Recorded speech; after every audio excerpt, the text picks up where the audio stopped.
here I am, just outside of my room at the VIP Executive Zurique, the hotel that I'm staying at for my first day with the tour here in Lisbon.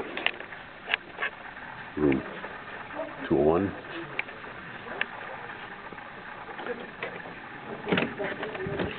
I'm just going to quickly show you inside here.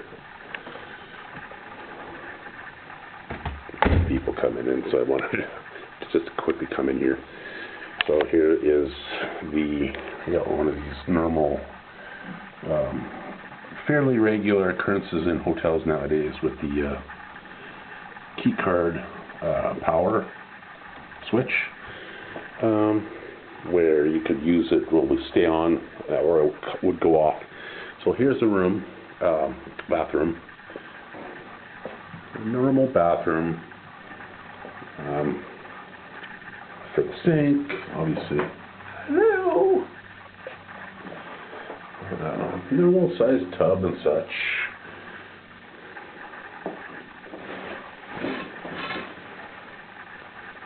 There's the toilet and the bidet.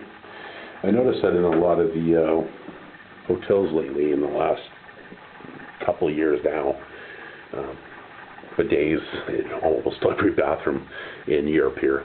Here is the suitcase rack thing, desk, the TV, lamp, chair. You got my stuff there. A couple tables on either side, the bed, and I opened this up earlier. Obviously you can see my stuff here as well. And here is the curtains that I opened up for the window.